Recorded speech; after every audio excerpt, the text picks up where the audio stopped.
Hi, everyone. Good evening. It's Michelle Howe with Empath Evolution, and Crystal and I are here with you tonight to talk about relationships. Crystal, you want to say hello to everyone? Hello, everyone. How's it going today, Crystal? It's winter. It's trying to snow here, but otherwise it's good.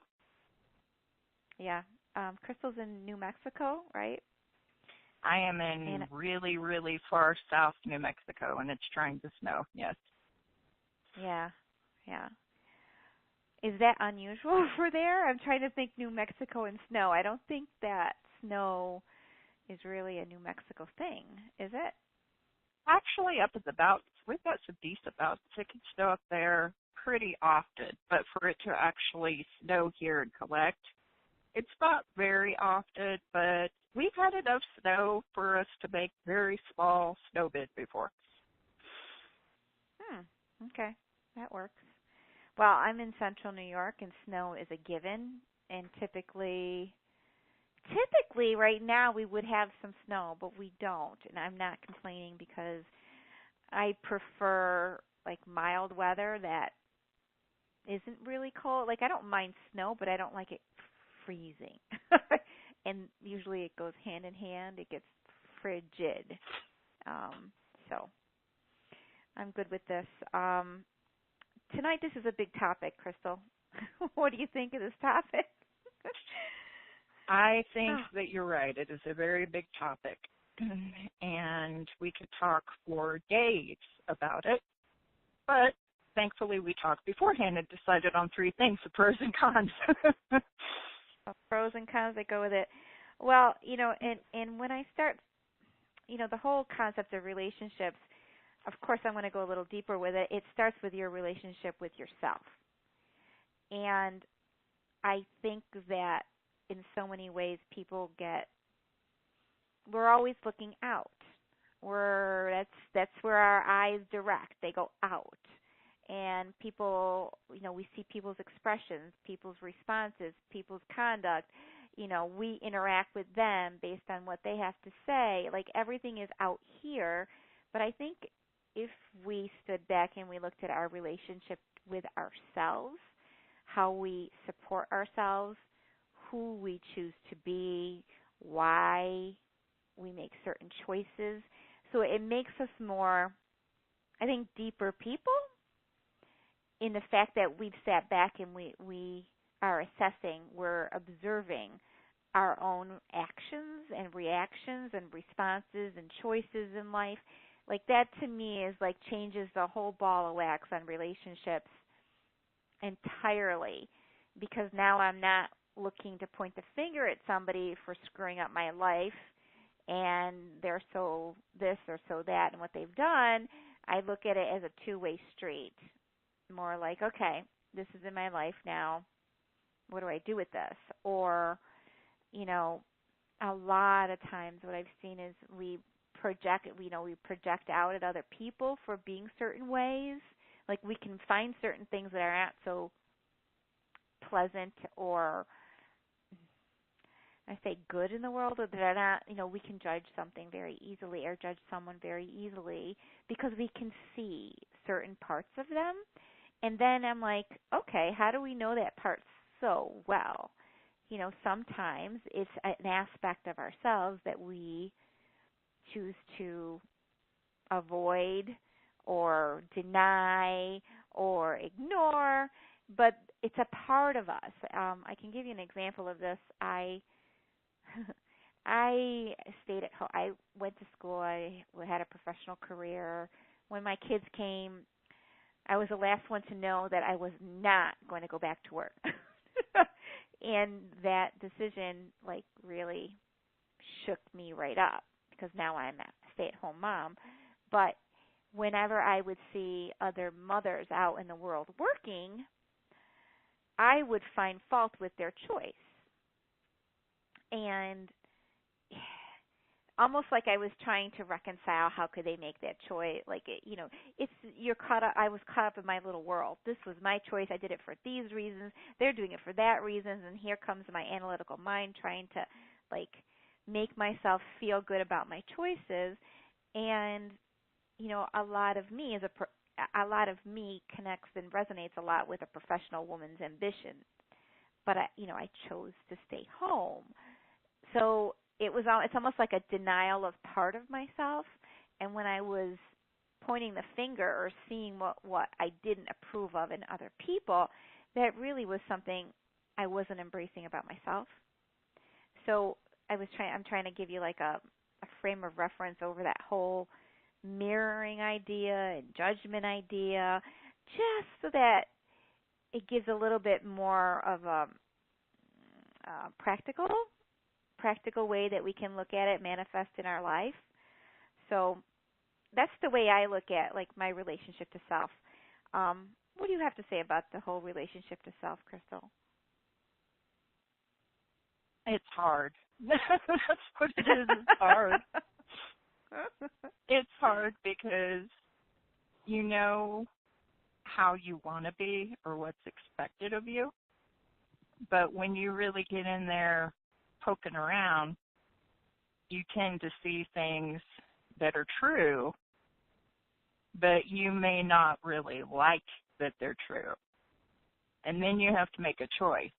Can I accept this, or do I want to change it? And I think that's a critical point, because there are some things I accept even though it's not necessarily perfect or what's expected or even cuddly. And there are other things where I realize that there's a flaw there. There's something that needs to be addressed, not so much for everybody else, because really we're not dealing with everybody else. But it needs to be addressed for me to make me better or feel better or do better. So really when you're going in, if you think you're going to find cuddly things, you're not looking deep enough. And I think that's true for everyone. Yeah, I think we're all works in progress. And I think there are things that trigger us, bring us out of balance. There are things and behaviors that we judge. There are strengths that we have emotionally, mentally, physically, and then there are things that challenge us. And, I've been looking into a little bit of numerology lately, and it's very apparent to me with that and the people that I'm meeting that every single one of us is wired, with the same, not the same potentials, not the same things on the table when we come here. It's almost like we have our own, we have our own blueprint of what our strengths are and what our weaknesses are, and we have to work within those innate strengths and weaknesses to come to a place where we find ourselves, we know ourselves, we know what needs a little help and what doesn't. We have to make a life work, a life where we're grounded, we have jobs, we have careers, we have families, we have relationships, we have a substance to our life that's not keeping us miserable. And we're not repeating the same stuff. And trust me, we're all going to repeat the same stuff at least a couple times before we even notice there's any sort of pattern. But I think it's implied with someone who's more serious and who's more aware, like the empath, that, hey, we better start looking at this because there's a lot that we need to mirror into the world, and we can't mirror anything that we don't understand. So, or, do our best to understand. So every day is a day of school. You know that, Crystal, right? Yes, I do. Yeah. So, okay, so when we're talking about relationships to ourselves, is there, what I would say on that whole thing is that there is a true me, And that true me has been me since I was young. It's that same voice in me. I have matured in many ways, but there is something that feels like me innately. I'm very comfortable in that skin. It's me. When I'm not behaving as me, it's going to jolt. I'm going to feel a little off, and I'm not going to enjoy myself. So the simplest way for any one of us to show up is as ourselves. The hardest part is recognizing and realizing and knowing what that feels like, and accepting it. And yeah, I'm proud of the way that I am, and this is what it is. And it doesn't really matter what anybody else says, thinks, or implies or projects on me. This is okay. And to see the beauty in the way that you are. I think so many of us, I know I can speak for myself and I've seen other people, there's the critical side of us. There are voices that are constantly, no, this is good enough, this isn't good enough, this needs to be better, when you cut out all that nonsense and you get really real about a sense of who you are, like an essence of who you are, then you can bask in that without worrying about anybody or anything. Like, it's the same thing as spending time alone in the garden like you do, Crystal, or, in the sun. There is nothing better than to just be. So I would say for anybody looking at your relationship with yourself, take a look at it. How are you treating yourself? Are you listening to your concerns? Are you dismissive? Are you putting yourself down? Are you the end-all and the be-all of all your attention, and you just think you're the greatest thing? So there's a middle ground in here, which is more true than any of the extremes either way. Okay, I'm talking a lot, Crystal. Speak. Do you have that voice in your head that breaks you down and tells you naughty, mean things?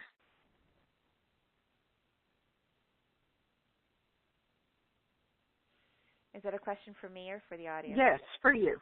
Well, everybody. You and everybody else. Do I have a voice? Say it again. Do I have a voice? Do you have a little voice that is criticizing you? You're not good enough. Oh, you're wearing that. All this stuff's going on. I would say there was a time when that voice was very, very active. Right, but it's not so much now, right? Yeah. Mm-hmm. I don't have that voice anymore. I got rid of it. Oh, joy to the world. That's great. I mean, I'm not saying that it couldn't sneak up on me now that I've said this. Be like, liar, I caught you. But I can honestly say, day to day, I just don't have that. And I think the reason why is because I know who I am. I don't need the voice to question me because I already know. And as it becomes less valid, it becomes less talkative, quieter, and then it seems to just kind of fade away. So you don't necessarily go in and critique and question and undermine. Undermine, no. Go in and critique and question, yes, but not due to that voice. So the voice that questions and that critiques is something. There isn't a voice. It's more of a feeling that would spur me to go in and critique and investigate and look and see if I'm doing good or if I'm messing up. It would be based off of a feeling. Okay. A physical feeling. So if you were trying to digest something in your life, you would go in. Yes. And the way that you process, and I've talked to lots of empaths, and I think it's a great skill to be able to feel your body or know your body is something is wrong, something is out of whack, the body's speaking to me, what's the body saying, and what do I need to do? Right. Fix this. And like I know for you, Crystal, you had a lot of physical things along the way that you utilize this method to help yourself. I have. And I'm not perfect. I didn't win all my fights. I'm still in the battle. But you know what? I've improved considerably. And, hey, I'm calling that a win. So I'll take what I can get. So the relationship with self goes to the physical level, the emotional level, the mental layer, spiritual level. I honestly believe that they're all connected. Yep. You know, if somebody hurts your feelings, you might be like, oh, I'm crying or I'm whatever you're doing. But you know, you feel it. It's in your body. You feel it. You feel it physically. You emotionally connect to what it is that you're feeling. And then your brain starts going. They aren't separate. They're all together. Mhm. It's so funny because I have a very strong intellectual mind. I have a strong knowing, which makes it really hard because it's not necessarily a feeling as much as it is a knowing. But you know, the feelings do come with it, and it wasn't till, well, I had an incident happen that I'm like mad. I'm mad. I can't put my finger on why. Rationally, something was wrong, but my body is telling me that the emotions are all in me. Something is stirred up. And it wasn't until I talked with another friend of mine today, and she goes, Michelle, you knew the truth from your body's reaction, but your mind can't put its head around what it is. And then we were able to kind of get a little bit more information to determine what actually happened. And there was truth to the feeling.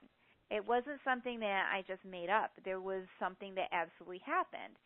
So this whole communication and this whole relationship with self is about listening, you know, to the blatant emotion or the subtle emotion, but not being dismissive over what something was or wasn't. I mean, how many times did we grew up and you're overreacting, you're too sensitive, stop, something happened, you said something, you felt something, it came into you.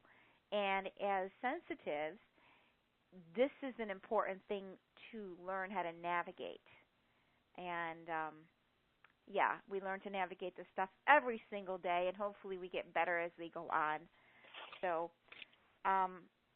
let's talk about, Crystal, relationships to other people. Okay. I'm going to have you start it because, we're going to finish with the 3 things to do and the 3 things we would suggest people not do in relationships with other people. But when you think of relationships with others, what comes to mind? Well, there's a lot. I mean, anybody outside yourself is going to have a category. You've got your family, and there's different roles there. You've got, your spouse, your parents, siblings, children, grandchildren, what have you. You've got neighbors. You've got your friends, you've got acquaintances, you've got colleagues, and even though they're all relationships, they all have kind of different boundaries or rules, and some of those can kind of shift depending on how much time you spend with people, and sometimes that's where things get complicated, or it can get complicated. But ultimately, the way you react with everybody is still going to tie into you knowing yourself. And that's why I think we listed it as number one. Because for you to have a healthy relationship, boundaries, rules, what have you, you really can't do that until you know what you want, what you need, and who you are.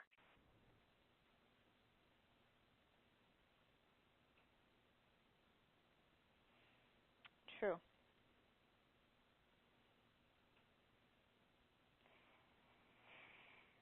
Most of us don't sit back and say, well, what do I want?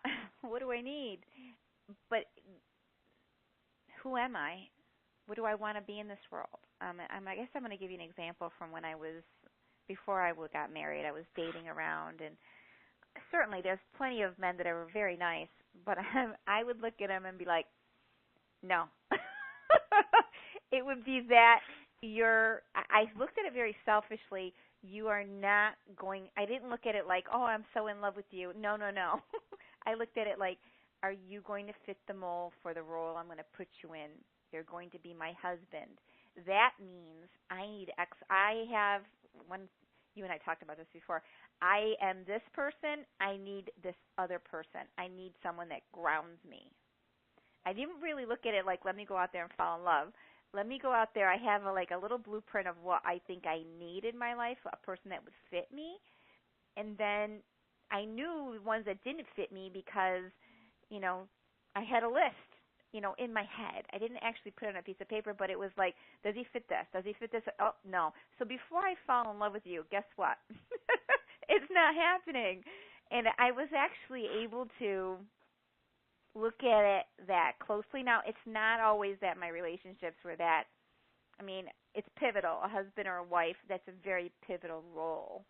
And you could really, and before him, I had another person that I loved dearly. But guess what?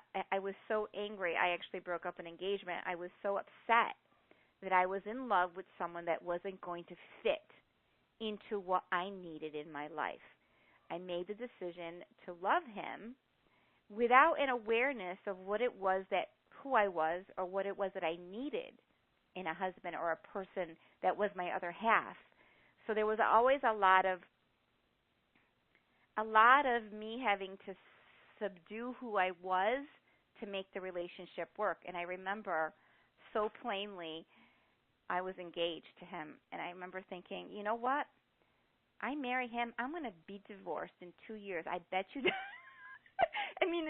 thought actually came through my head because there was no way the grown-up me was going to put up with that in a husband. So I guess what I'm saying is sometimes we don't understand. We make choices. We meet people. We fall in love with people, not knowing really, to have a life that's very grounded, that you can rely on somebody, that you're on the same page, is very different from dating someone and having fun every weekend. So there's a maturity that comes as you get older and you discover who you are and what it is that you want from life. And down at the roots of you, what are your foundations? Like, what are your beliefs? And believe it or not, my husband and I look like polar opposites when people meet us, and we really are. But foundationally, we are the same. We think the same. Our choices for our home always come to the middle. I don't have to cave in. I don't have to disagree with something we're doing because, for the most part, a middle ground is not even. It's not a lose for me. I agree with it. I'm okay with it. You know what I mean? So they say, relationships, your biggest one is your spouse. They're going to compromise sometimes. If you find someone that's closer to your foundation, you're not really compromising that much. There's no big fight or argument going on. We're very compatibly matched. And there is disposition and there is personality that goes with that. So, that's like your one big pivotal thing is who you marry. And then the other stuff, your family of origin, big, big, big thing there. A lot of times those people, there's a karmic reason why you're all together. You've agreed to do something together. And I've seen some family relationships that go very smoothly, and I've seen others that do not go smoothly at all. And it becomes a matter of, how entangled are you going to get into drama, negativity? How much are you going to stir the pot? What kind of life do you want? How can you settle these, I don't know what to call intricate relationships? People are multidimensional. We are. Each one of us is multidimensional. We react and speak and believe and make choices and just, it's multifaceted. You can't really pigeonhole us. We're this kind of person or that kind of person. Yeah, there are some, similarities. Like, Crystal's Cancer. She's very water, very emotion with the water.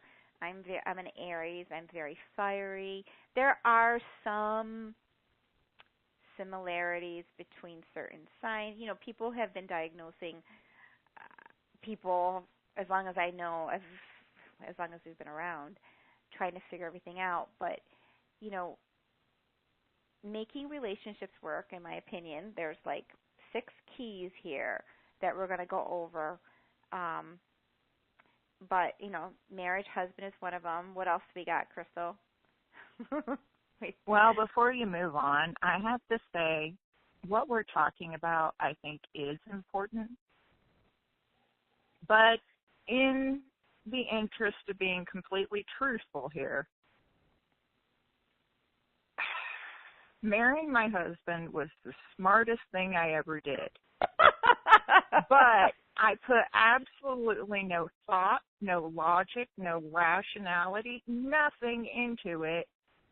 I met him the day I graduated high school. I was 17. And I felt it and I knew it. And I waited. We got married when I was 20. I couldn't drink at my wedding. I just knew, but I still waited for proof that I knew. Smartest thing I never thought about. I don't know how to tell you it was the dumbest thing, but smartest thing. I'm just saying I think about everything entirely too long. You do know and that. And I just knew. Well, it's one of those things that I think that when we know, we know. Like with my husband. I know. I'm just throwing it out when your list is very sounds like something I would do. Well, I knew who wasn't going to make the list. I knew who wasn't going to make the list. I'm like, no, you're not. So it's some of this is knowing too. Someone comes to the table, if something is meant, it's just going to work. And when you're able to look at it and say no, then it really was never going to work.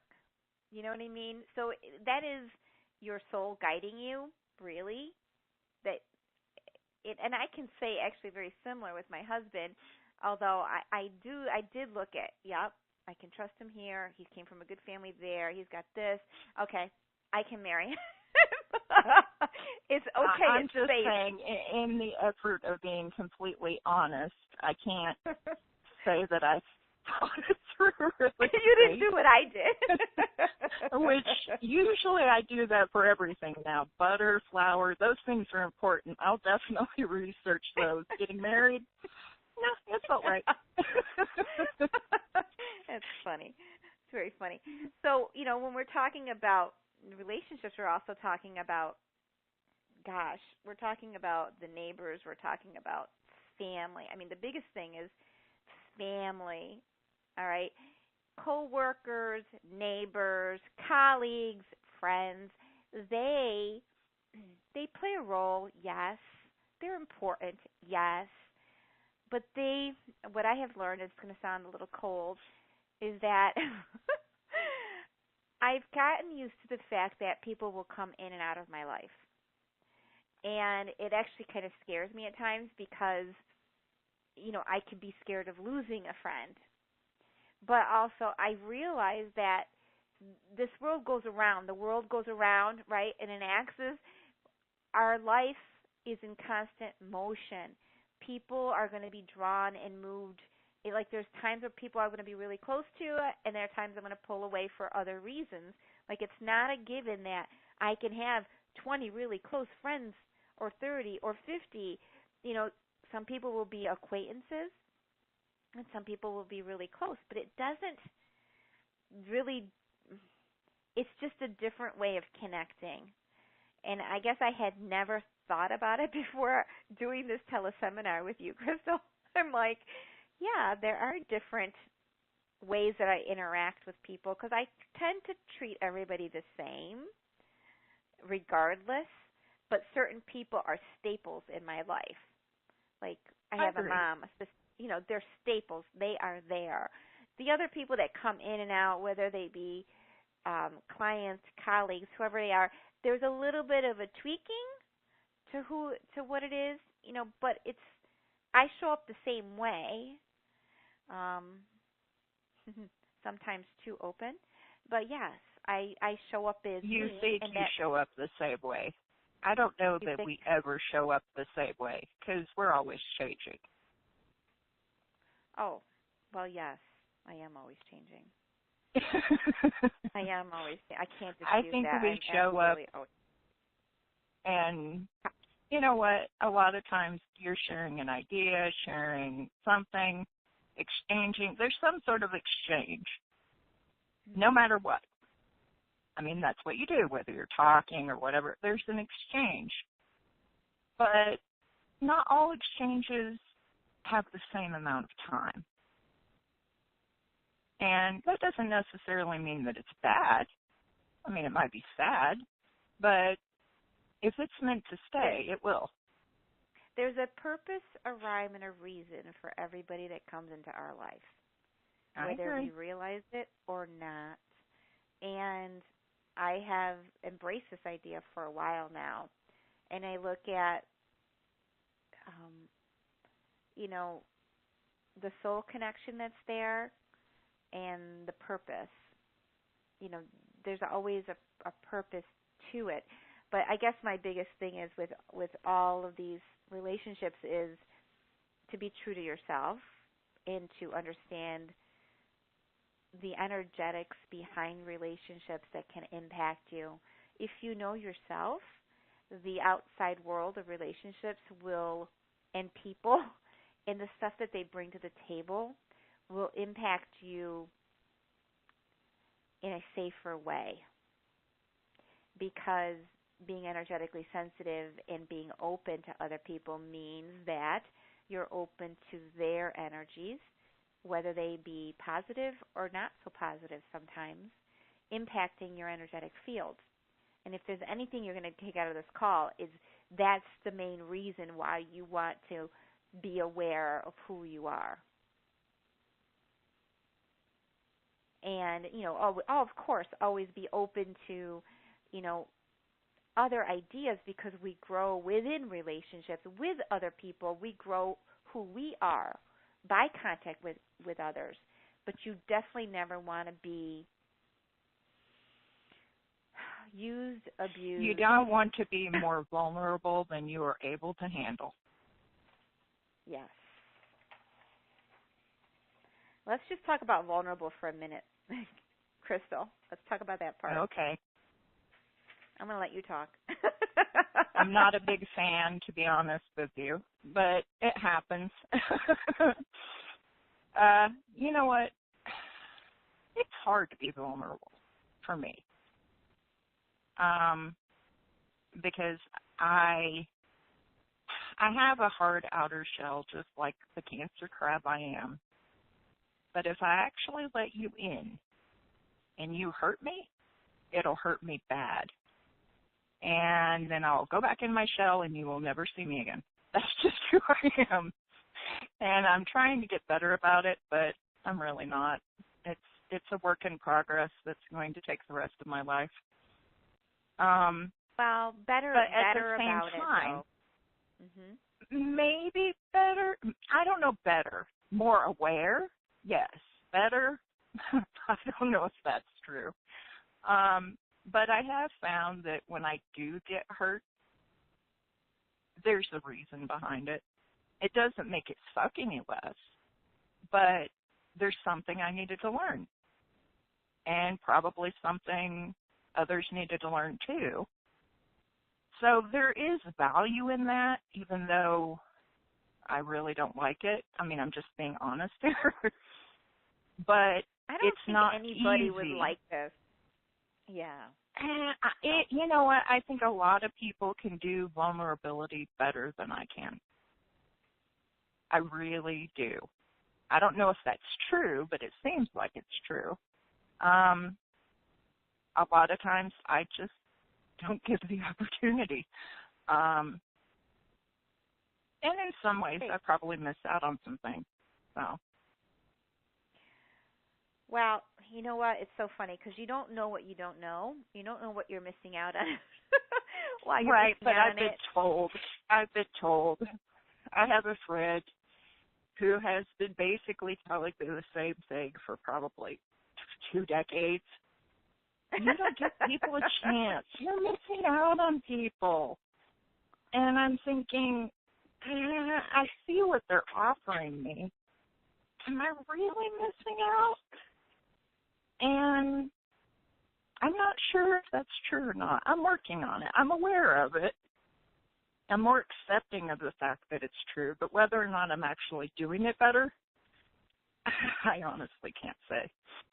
So it really is something that it's individual, how social we want to be, how open we want to be, how vulnerable. I don't see, like relating to you, Crystal, I don't see you as this person that has to have all these friends or you're missing friends. I basically have one best friend.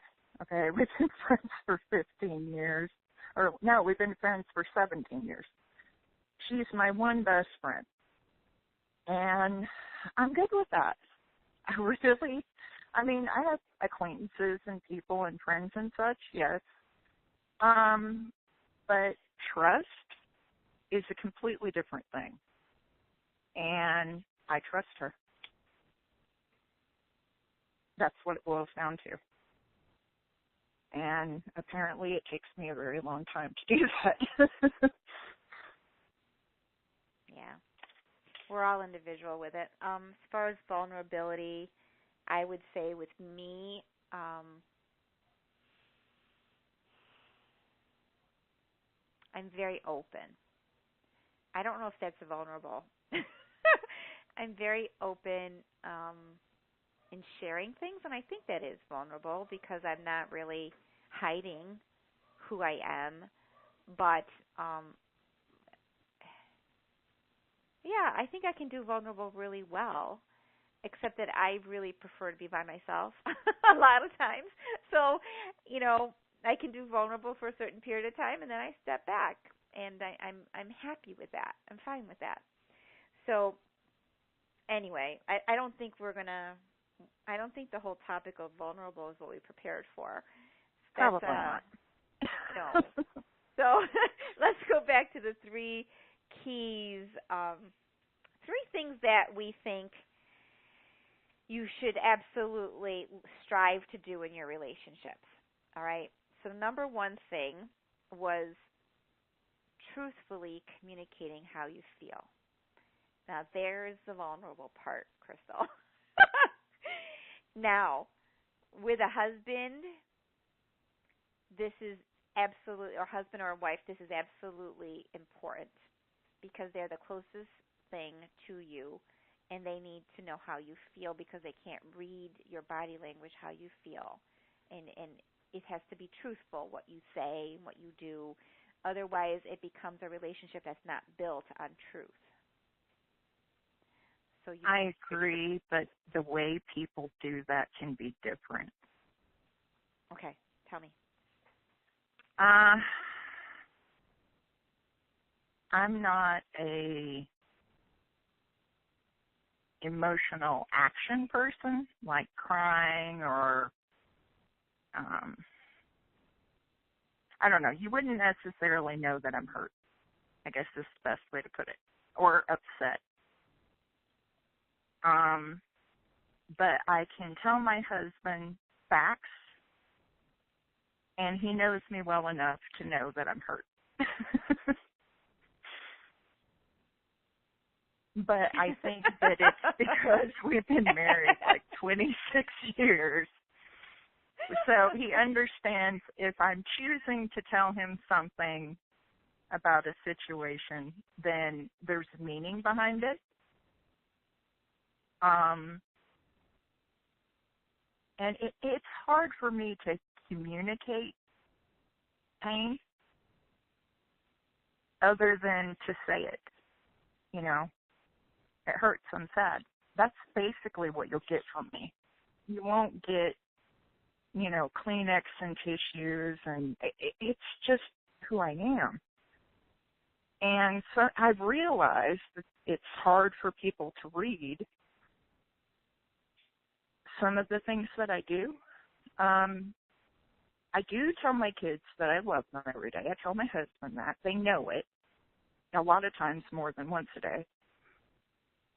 But I tend to communicate better through acts of service than I do verbally. And the reason I think truthful communication is important is because sometimes you have to tell people the way you're communicating. Because sometimes it's not verbally. Sometimes it's through an action. Sometimes it's through another method. And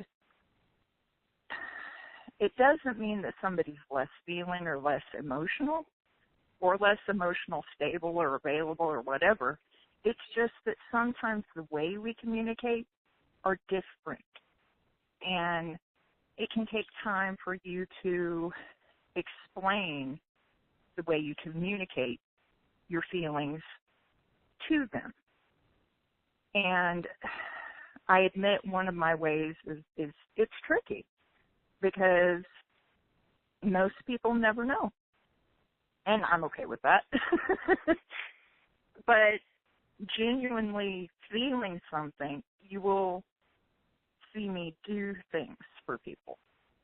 I will help you in some way or make myself available to you in some way or do something for you. And not everybody's that way. Some people just talk and they express it really well. And I really don't. Thankfully, my husband knows how to read me, so kudos to him.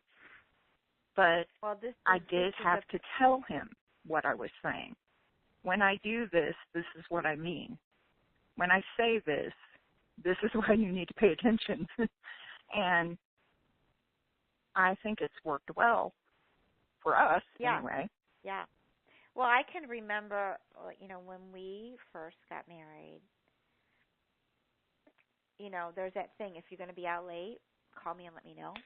Like, it's almost like the same way you train your kids on the rules, you come up with rules in your marriage to help you get along better. So, you know, because last night he was away and he fell asleep, instead of calling me, it's not like this morning I'm all upset with him. He just apologized and said, you know what, I fell asleep last night. I'm sorry. I know my husband well enough to know. Like, I sent him a text. I said, I'll talk to you tomorrow. Mine, because he would have called by then, and he didn't, so that means something came up. You know, so here's like you build a relationship on knowing and having some, almost like some boundaries and some rules and some understanding. Somebody lets you make it easier. So if you're upset, you say, this is how I feel when this is what's going on with me. Like, we don't change. We've been married for 20-some years. You set this up in the beginning. You understand one another. You go on from there. Right. So, and you're right about the communication piece because it's not always easy. So I was talking about confrontation. The truth communication, if you're having a confrontation with somebody and someone's upset you, my preferred choice is not to talk about it. To just let it kind of like wait out a little bit so I calm down, and then it won't be anything, you know. And depending, like my sister will actually bring it up. Like it just depends on how severe of it's jolted me, and if I can speak it, I speak it. But sometimes speaking is not going to work because I'm too upset. You know what I mean? So I have to kind of step back from that and then revisit it when I've calmed down. And maybe I don't revisit it. Maybe it just kind of goes away. That was like a really good way. But when you have friends and stuff like that, what I have found with this truth communication is that, you know, people are who they are. There was a time where I would pay attention to who called me and when they did and when they told me they weren't going to be able to. I had all these rules set up about what is politeness and what is them being courteous, what is them valuing my time, what is she going to feel, what is she going to think. Those went out the window a long time ago because the people that, if I have to tell you that you're being rude, like, or that you're upsetting me, or that you should have called ahead of time, I could circumvent that situation and those bottled up feelings that could happen in me by either I'm going to keep this friend or I'm not, because this is their color, this is how they are, and I might be able to tell them once, you know, or try to teach them how to treat me, but people don't really want to go through hoops to bend over backwards for a friend. People are who they are. I mean, this is my, like, so when I look at people, I'm not trying to change them. I'm not, and I don't want them to try to change me. If you're going to be my friend and then you turn around and say, well, you could have called me, you could have this, you could have that, I'd be like, uh-huh. Really? Like, it's almost like asking too much. Like if I tell my son he needs to do something, or if I tell my daughter, if I tell my husband, if I tell my mother or my sister, that's one thing. For me to tell my friends, I have to be very careful how I say it, because it could be like it's imposing my requirements on them, and then it's not a fluid, comfortable relationship. So you really want to be careful who the person is that you're dealing with, because some people really don't have manners. they don't reciprocate in the same way, and relationships are meant to be at the same level. I say this like with the deepest of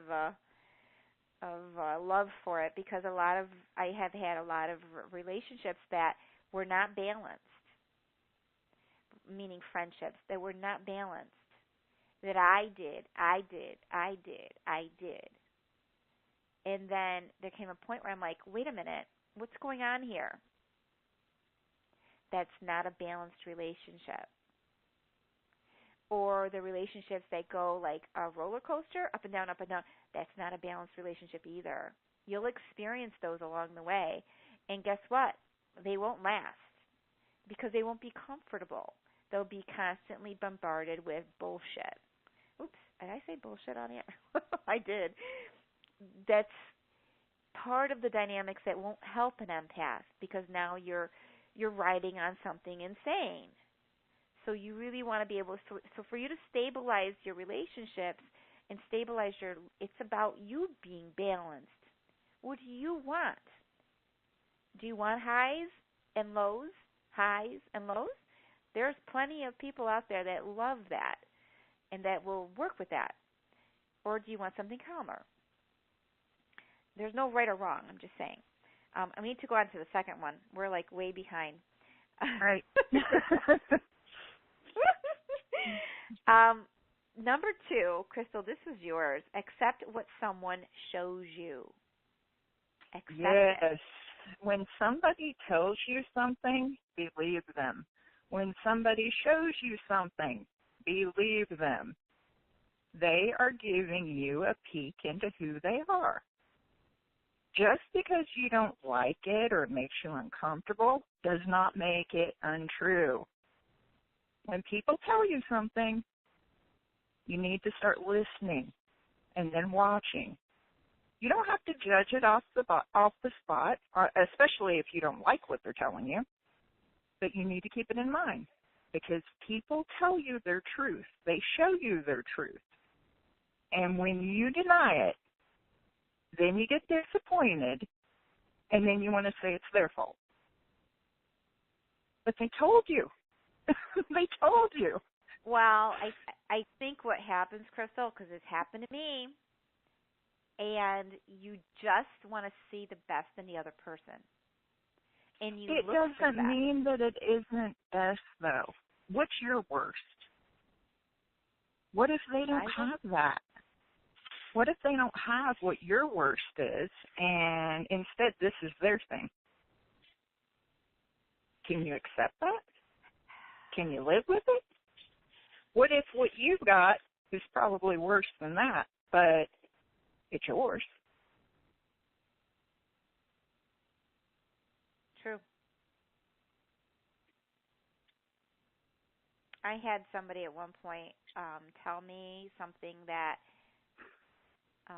was really horrible. That I'm going to do this if you do this.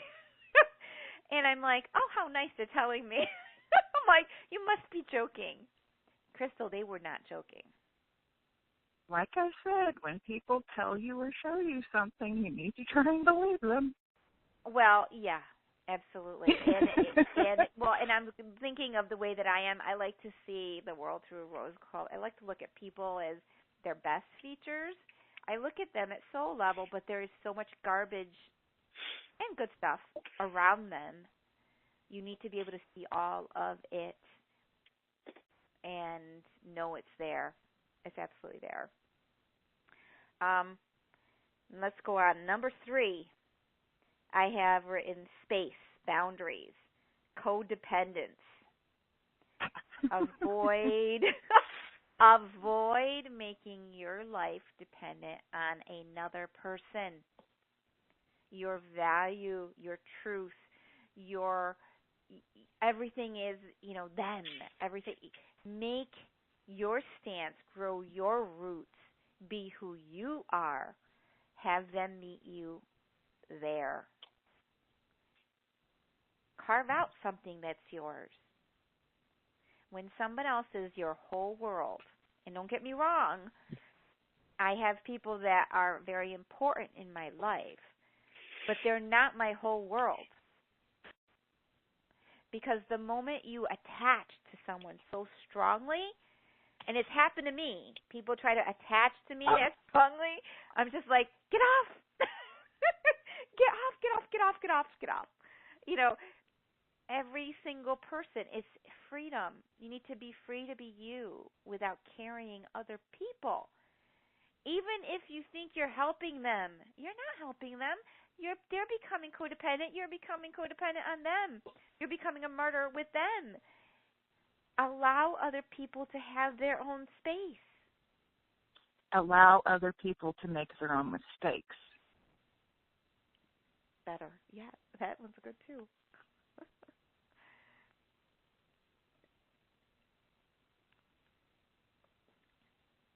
Boundaries is a little bit of it's a very big, important topic as well, and we can go into that deeper, but we're not tonight going to go into that deeper. But space allows you to have boundaries. Allows you to respect their boundaries. So it doesn't become this big we world. Every single person is in charge of their own choices, their own life. You're not here to carry them. And if they think that you are, you need to correct them. Because that's not true. Anything else you want to say on that one, Crystal? No, I'm just kind of chuckling at how something that flew out of my mouth ended up on our paperwork. Of course. So, okay, then we have 3 things not to do, okay? They kind of go hand in hand. Some of them might actually be the opposite of what we just said, but okay. Do not take responsibility for another person,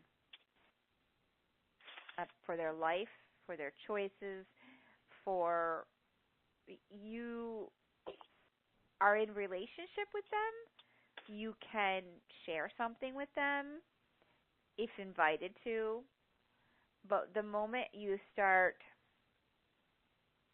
taking on their stuff, be worrying about them, doing things for them, now you're trying. Yeah. That's a huge topic with empaths is the amount of responsibility we see and we put upon ourselves. And yes, we're very capable people. How capable are we? We're very capable, but we are not serving anybody by taking away their opportunity to do for themselves because we know better or we're stronger than they are. And you know what? I'm sure there's plenty of people out there that love being taken care of, that want us to take responsibility for them and everything else. But it's a two-way street, and it needs to be spaced out, and you need your identity, and they need their identity, and they need to take charge of their life, not you. You can't take care of anybody, even if you tried to. It's almost like putting an unrealistic expectation and heading for failure on your forehead. Let me just do this to myself. Let me be responsible for everybody in this organization because I can take care of this. I can pull this wagon. It's burnout. That's not your job. And it's one of the hardest things to get out of the habit of doing. If you're a responsible person, you're a caretaker. You love to see people do well. You know how to get things done. You step forward. That's the person that you are. Then you have the person on the other end that's just kind of like, oh, yeah, look at her. Oh, look at him. And mind you, there's something to be said for stepping forward and taking responsibility, but there's also something to be said for understanding that you are not in this alone and holding other people accountable or inviting them to do their own part in it. And I don't think it's easy to do in every instance. Every single one of them is different, but the habit has to stop. We're not here to fix other people. Got it, Crystal? I agree. The other thing, too, is if you're always taking charge and responsible for them, they don't get to make their own mistakes. They don't get to learn from their own mistakes. And the simple truth is, well, whatever. I'm not worried about the blame. But the simple fact is you don't become strong overnight. You go through things. If you are a take charge, responsible, strong person, it's because you went through some stuff. You messed up. You made mistakes. You learned from them. You grew from them. You got stronger from them. I know that's true for me. So sometimes you need to look at it as giving them the chance to grow, the chance to get stronger, the chance to learn on their own. Because ultimately, isn't that what we need? Don't we need people side by side? Don't we need people that are the same? The more responsible, the more strong. If we have a bigger group of us, doesn't that make bigger change? We need to give people space to do that. It's hard. It is. It's hard, and it'll hurt, and it's no fun. But sometimes what's necessary is more important. It's a work in progress. I mean, but if you don't know about it, you just keep repeating it and doing it again and again and again. So we're works in progress. I have number 2 over here. This is a good one. Stop forcing your truth on others. This is actually a really good one, Crystal. How many of us think we know? what's best for another person, what's best for the country. Let me tell you what I think, right? Let me tell you what I think is, it's funny because I'm Italian. I grew up in a very close-knit Italian family. In our family at Sunday dinners, everyone's telling everybody else what to do and what they think. So I grew up with a very thick skin, and in some ways I grew up always trying to please other people so they'd shut up and they would stop telling me what to do. I'm like, and they'd be like, "Oh, Michelle, you're so good," and this was like something I had to undo in my adult years because it set up a pattern of pleasing other people based on what they wanted to hear, because I wanted to get love from them by being, the favored little person that could do everything right based on what they said. But, as an adult today, forcing my truth on another person, I definitely think it's been something I've cultivated because, of course, when I see something, I have an opinion. Like, these opinions come flying into all of our heads, and we have these thoughts, and we think this, and we think that. Sometimes, you know what? You really don't know what another person's going through or what the dynamics are in their life with their personality, and you're making an assessment of something, or you're thinking that you know something that's none of your business to know. So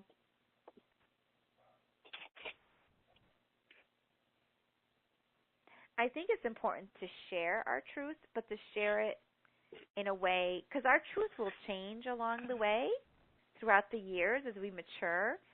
So when we carefully craft the way we speak truth, it's not demeaning, it's not restrictive or limited, it's expansive. You see truth in lots of ways of things happening. So you're not so, what's the word, when someone's so narrow-minded. This is the way that it is. Yes, black and white. It's this way. It needs to go like this. And I do think the more people get older, the more set in their ways they get, and the more they see certain things, and some of it's maturity. But then, if other people have other ways of processing, and this has eluded me at times too. I'm like, how come? Why? I'm like, I don't understand. And I've had to kind of sit back and take a look and even ask the question, because there was a point that I was very stubborn about what I thought or what I saw or what I believed. It's not that simple. It's not that black and white, and it's not fair to do that. Because so we look at this as universal consciousness. If everyone would just stop expressing all these opinions and limited beliefs, we could expand into something much, much bigger than what we are and see all kinds of different colors that, or potentials in the situations. So, yeah, stop forcing your truth. I would like to say that to maybe some of our television programming that's out there. To take responsibility for what you say. It is a united world of energy. When you send out garbage, it's not fun. It lands on somebody. It exists in and of itself. It's like all of us are really in one big ocean. And if you throw garbage in it, I want this garbage in here. No, I want this garbage in here. No garbage, please. Just allow for things to circulate the way they need to. The third one, Crystal, is stop trying to control. Do you want to talk about that? You know what? It's hard. It's hard. I like to be in control. I feel secure when I'm in control. And I've realized the only thing I'm in control of is me. And this does tie into the last one about, allowing other things, allowing other truths, because the way I do things is my way. But that doesn't mean it's the right way. your way might be the right way for you to do that. I have to allow that. Now, I still admit that I've got a few issues with a few things. Primarily the way you fold laundry is one of my big issues. But I'll consider that fairly minor for the moment. And it gets hard, especially as your kids get older. You know, because you're going to have your opinion because you've already been that age. You've already done what they're talking about. And you want to make sure that it's right because you want them to be happy. You want it to be easy on them. And this is one of those times when I go back and I review all the stupid things I did when I was younger, and I did a good chunk of stupid. But I learned from it. I learned really, really, really hard lessons from my stupid, and that made it valuable. Sometimes you need to let them do it and not control everything, and you also need to realize you're not really in control. Yeah.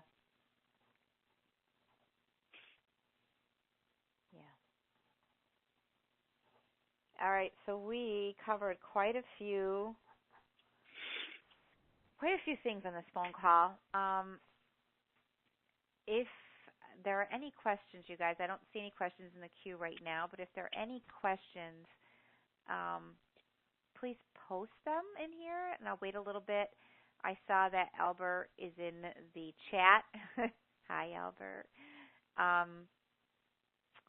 His retirement ended, and you're back in the workforce.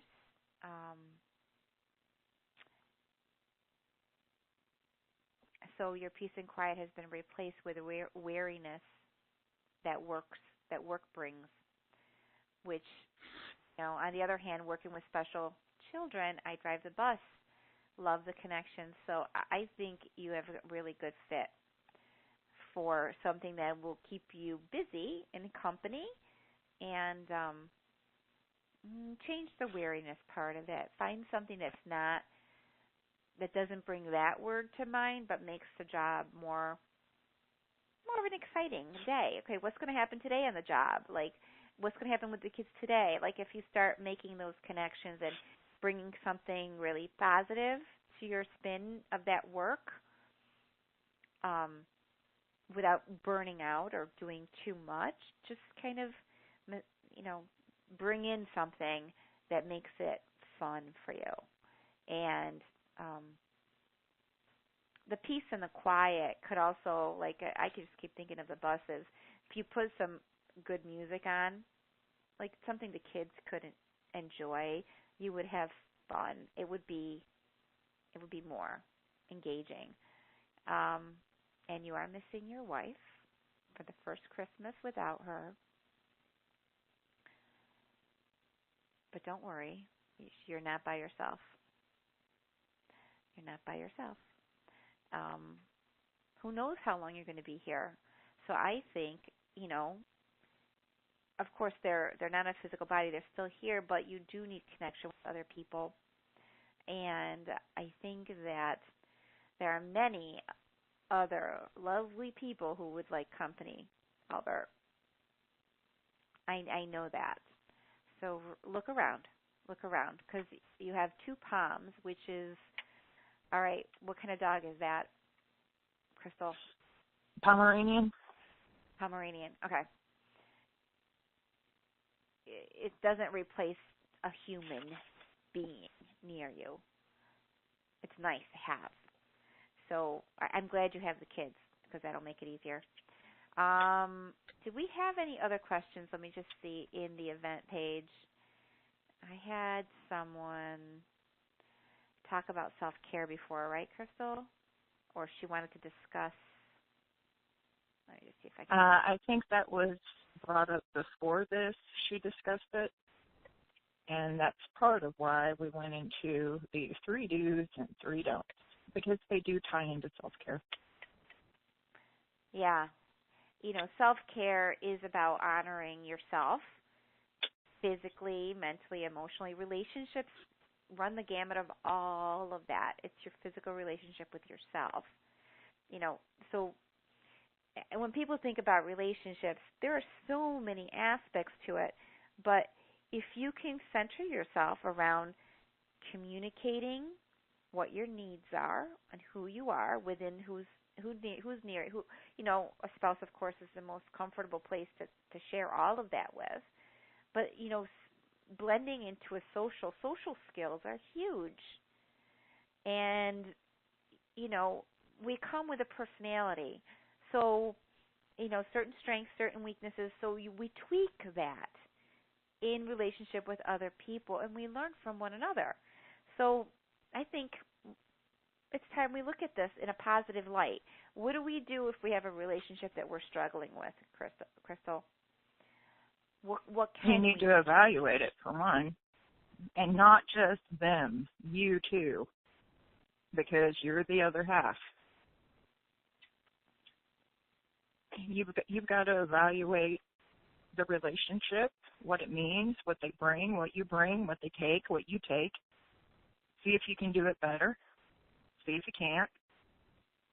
And you have to make decisions from there. You can choose to try some things. That doesn't mean that it'll make a difference because, again, you're not in control. This is about what you do. It doesn't mean that it'll work. And sometimes you just have to step back and let things happen. Mm-hmm. Absolutely. All right. We have no questions, so I am going to wrap this up. Crystal, do you have anything you want to say? Merry Christmas! Oh, yeah, that's right. In a couple weeks is the 25th. I wish all of you a Merry Christmas and a Happy New Year. There is going to be, I have a 7-week program is emotional empowerment. It's going to be running consistently every other month. Check it out on my website, empathevolution.com. And I also have a group. We have 2 groups. Crystal's got Empath Educational Center, and I've got Emotional Empowerment for Awakening Empaths. And, we do our best to provide some good content and some engagement with people that are energetically sensitive, and we welcome you to join us. So, all right, everybody. Merry Christmas, and see you next month. You'll get an email on it. I believe it's the first Wednesday. I think it's going to be on a Wednesday, Crystal. I hope that's okay. The first Wednesday of January. All right. We'll talk to you guys soon. Take care.